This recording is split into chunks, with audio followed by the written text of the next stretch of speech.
Well, hello, everybody. My name is Samuel Wagisback. I am the assistant to Mr. David Wilkerson, who is the ministry representative of A.C.E for the Caribbean and for Central America. And I have with me Mr. Garrett Walters. He is our consultant in Honduras. And we're going to be going through the A.C.E Connect website showing you how you will be working on your ePACEs during the training. Some of you might be wondering, is this the same platform that will be used someday for regular ePACEs for students? And it is. So this is also giving you a little insight into what the program looks like. So once we have your email addresses, we will be setting up a student profile for each and every one of you. And you should be receiving an email where it will ask you to go into the platform and set up your username and your password. When you are done with that, you will be coming into the program. As you can see, I already have my username and my password saved. You can do this, but make sure you write down your password somewhere, because in this modern day and age, we all forget our passwords because it's easy to simply have Google remember all of our credentials. So when you come into the platform, you will log in and you will be having PACEs assigned to you according to the language that you have chosen. And this is what you should see when you start off. You should see your Go card right here. Right now it's telling me that it is for this week of the 10th through the 14th, but you will see that it will highlight in a certain gold tone the day that it is presently, and you will have several things to access in this page.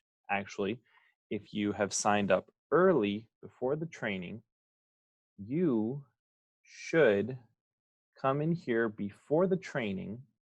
Don't even wait for the training to start, but come up here to this little book that says M right there. And when you click on it, you'll notice that there's an English and a Spanish option for the Procedures Manual 1 or the Manual de Procedimientos 1. Make sure you click on the one that you want to read in your own language. And this will open up the Procedures Manual. One of the PACEs that you will be fulfilling during the training is the Procedures Manual 1 training PACE. It requires you to read the manual at the same time as you answer the PACE. You want to make sure that you read before you answer. So if you could start reading this Procedures Manual 1 manual itself, basically, before you start the PACE, you will have a head start. So please come in here, click on it, and read through it. You don't have to memorize everything you're reading. You don't have to write down any notes or anything. Just read through it, get the understanding. That way, when you come to the PACE during the training, at least you'll have the understanding there, and then you'll be able to go through the PACE at the same time as you keep the manual open. The way you would do that is you would try and get two screens going at the same time so that you can work on both your PACE as well as having the manual open. So just wanted to give you that suggestion. Now, during the week, you will be setting up your goals at the end of every day. During our closing exercises, we will be going into Zoom.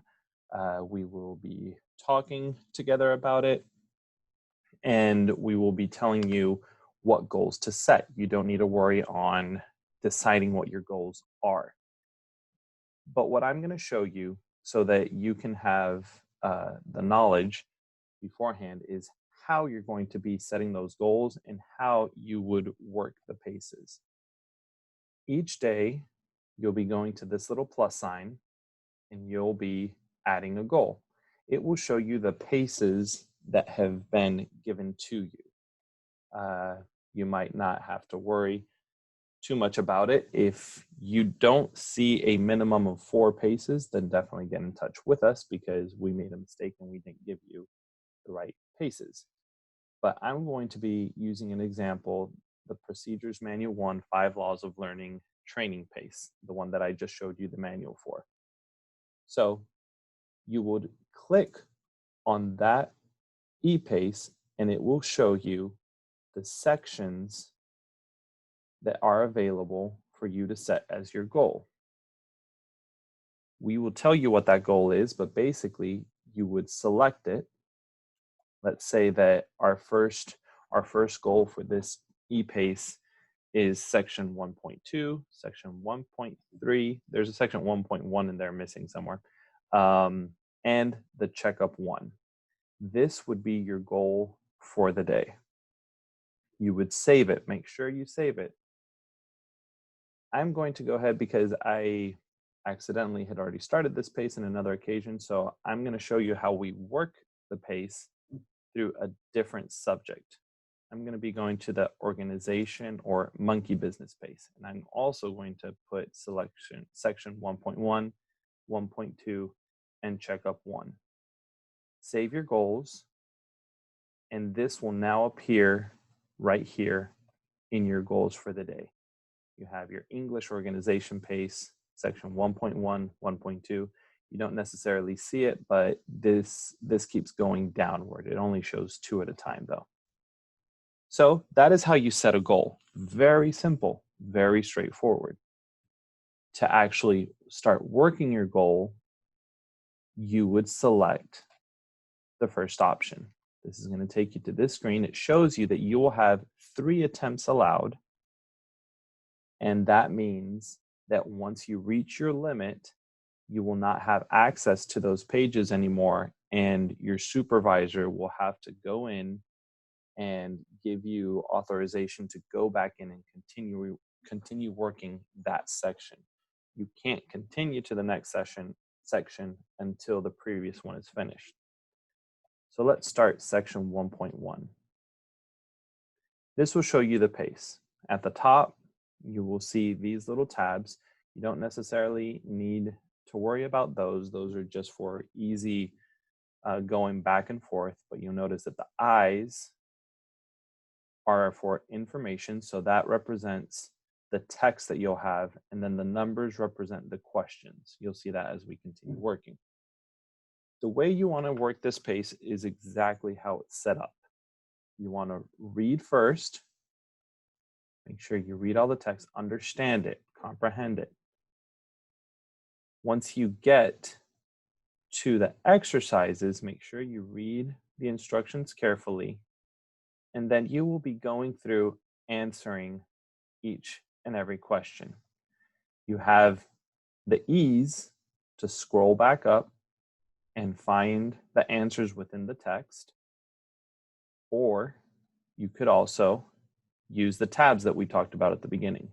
So in the first one, management is the art and science of achieving blank through the active support of other people.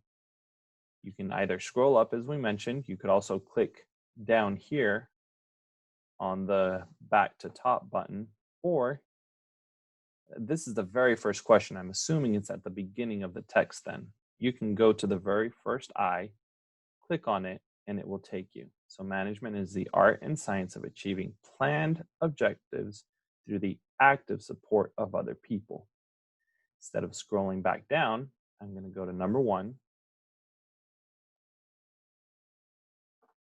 and type in the answer. I already forgot it. What was it? Planned objectives, I believe it was, of achieving planned objectives, yes. So you would go in and make sure you type exactly how it is in the text. First of all, if there are any spelling errors, it will mark it as incorrect. If you're using synonyms or if you're putting other words entirely, it will mark it incorrect. You want to make sure that you are using the words as they appear in your text. So you would continue working through these exercises, referring back to your text. And once you reach the end of an exercise, you would click on Next. This will take you to the next. If you notice right here, it will take you to the next section of text, all right here. Then you would answer the next information. So at the top of a school's organizational ladder is the, I believe it's administrator. I'm going to give you an example here of why you want to make sure that you type everything correctly. I mean, here Google is already telling me that it is incorrect. I also want to see, oh no.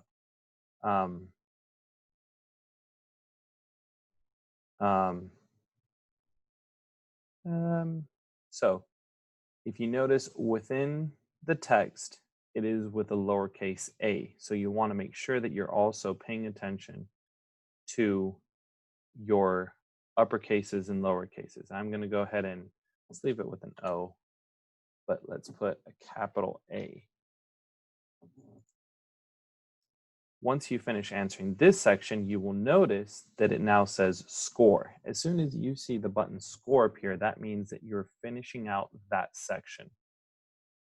You would hit score. It will tell you you still have 14 questions with no answers. Are you sure? This is a great way to make sure that you're answering everything. This gives you the opportunity to return to the activity and answer the ones that are missing, or go through with it. So as you can see, the 2 questions that I answered are correct. I guess this one was set to be able to accept the capital A. So I should have left it with an E. It would have marked it incorrect if I had typed it incorrectly. So please make sure you do type correctly. What happens when you have an incorrect answer, you'll see that it marks it with an X. You can't type anything in here. I'm trying to type something and it's not letting me. What you would have to do, if you had answered all of these, you could go through and see what you had answered, and maybe in that moment you could define what was wrong with it. Maybe spelling, or maybe all of a sudden you realize what the correct answer was. Well, what I'm going to do, I'm not going to go through them because I already know I left them all blank. But once you go through them, you would finish your review. So that counted as 1 attempt. Remember I mentioned the 3 attempts at the beginning? It actually says it right here, 3 attempts. So now you have to go back in and correct your mistakes. You can click on the next one.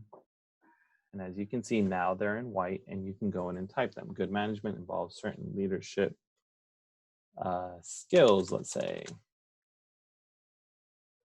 If you wanted to see what your previous answer was so that you wouldn't type in the exact same thing, you can go right here. It'll show you, oh, you didn't put anything. Or it'll show you what you put in correctly. You might see that you wrote it with a lowercase first letter or uppercase first letter or something like that. I think this one is efficiently. Oh, efficiently. So you would go through and you would correct all your answers. A.C.E. is based on being able to go through an exercise, work it, and if you have any mistakes, being able to correct them, because that is the way that you will then be obtaining the correct information and having it set in your mind and having mastery over the subject. Once you finish correcting all of your answers, which I'm not going to do, I'm not going to bore you with that, you would rescore. Again, it tells me that answers are incorrect. And it shows me here, number 2 is still incorrect. So I don't remember those answers. But that was my attempt number 2 at working the PACE. I'm going to go down here and it shows me, incorrect. It now shows me the correct answer because it doesn't want you doing this many times. you might have one incorrect answer. It now shows them to you. So it was effectively, not efficiently. So you could go through this and answer all of them again. You would think that you might be able to remember all these answers, especially if you left all these in blank. It might be hard, but the whole point is being able to correct your answers. Is kind of like a way of going ahead and teaching you the right way to do it. And you would come again to the end of the page, finish your review, and correct your mistakes once again. You would still have to go in and put in all of those answers. You see, it doesn't tell me now what the right answer is. I do remember that this one was effectively, this was principles. So you would go through once again, answer all of them correctly. You could just go down here and rescore. This was my final attempt then. So number 2 is now correct, as you can see. So now the X is no longer just the red X. It is as if it were a circled X, similar to how we work the physical paces. All of these others are incorrect. What's going to happen? Because that was my 3rd attempt. You finish your review. No more attempts are allowed until your supervisor grants you permission.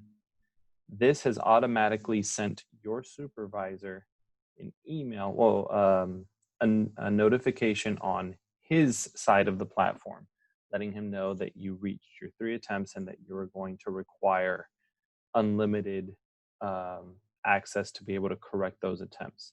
And if you notice, it's not even letting you continue. So you have to wait for your supervisor to give you permission to correct this section again before you continue on to section 1.2. Once you finish a section and it is all corrected, all your answers are correct and everything in there, you'll see a little green dot appear next to the section here on the right hand side. That's how you know that that section has been fully finished. Basically then you would work through your pace in this manner, answering, scoring, reviewing, answering once again, correcting your mistakes, and then rescoring and continuing on to each section. When you get, you'll notice here that you can actually go in and delete goals. That might be because you got the incorrect goal. You clicked on the wrong pace maybe, or something. For example, you could go in and remove it if you needed to, but I would suggest be very careful to make sure that you are deleting the correct one. When you get to a pace, let's say that I'm just gonna show you real quick. You'll notice that each pace is divided up into sections. Section 1 has already been removed for the organization pace because I already set those as goals. The only thing left is section 2, section 3. Then comes the self-test and the pace test of that pace. In order to be able to do these two, it will require your supervisor to give you permission to go ahead with them. You will be quizzed before you take the self-test by the supervisor, probably via Zoom, to make sure that you are prepared to take that self-test. You want to be doing this with your students as well. So in a nutshell, this is how you would be working through the paces throughout the week, setting your goals each individual day. At the end of the day, you'll be setting your goals for the following day, using your manuals up here to be able to work through your procedures pace along with your manual. I hope that appears on the share screen. And asking any questions that you might have to your supervisor. So Mr. Walters, is there anything that you had a question about in doing this? Yes, I had a question about the when you do the checkup and the self-test, if you can't uh, jump to another section when you're working on it, can you? That's true. You cannot. One of the points of having, uh, when you're working the exercises, you can refer back to the text because this is the first time you're learning it, right? So you can go back, find it within the text, go into the exercise and answer it. A checkup is meant to check how much of the information you have retained. So when you do your checkup, you will not be able to go back to the text or even to the exercises to be able to see what you had answered. You want to make sure then to work this pace patiently, correctly. Don't rush through it. Really take the time to acquire the knowledge, acquire the information, so that when you do arrive to the checkup, you have all of that in your mind. And you'll be amazed at how the way that this is set up will show you how much of that information you did retain. The same then is true with the self-test. When you get to the self-test, you will not be able to look back at any other part of the pace in order to take it. That is why we want to quiz you before taking it, because we want to help you realize if there's anything that maybe you should go back and study in the checkups. And it's definitely true for the test. Obviously, you can't look back for anything on that. Um, but what you want to make sure is that when you're in something right, a detail right there, when you're in the self-test or in the test, you want to make sure that you're very careful with answering the questions and scoring once you're completely finished. Because as soon as you hit the score button, it's done. Everything you put in there is registered. Even if you made a mistake, it's still going to mark it incorrect. You want to be careful with it. At the same time, in order to avoid cheating, in very plain terms, it will not allow you to open other tabs. It won't allow you to click outside the window to be able to look at other things. As soon as you do anything outside of the window of the self-test or test, it will consider that you are finished, and it will basically submit it as finished. So you want to be very careful with that as well. No, I Did that see. answer your question? That did. Anything else that you think I should mention, or you wonder? I think it's pretty Yeah, straightforward. yeah, it's understandable. Definitely. Great. So we're looking forward to doing these e-paces with all of you. It will be exciting. I think that this will be much easier than trying to get the physical paces to each and every one of you. So please do not hesitate on reaching out to your supervisor, asking any questions that you might have. Also, we are basically the first people who will be using this. So if you come across any mistake, we've already tested them, but we still all make mistakes. So it could be that we missed any typos or um, any errors that might come up in the system. So if you come across anything that is incorrect or that's missing or something like that, please feel free to let us know. If you could take a screenshot of it, even better, but let us know so that we can go in and correct it for all future trainees to be using these ePaces. So I thank you very much, and I wish you all the best of luck in this training, and we will be seeing you later. Thank you, Mr. Walters. Thank you.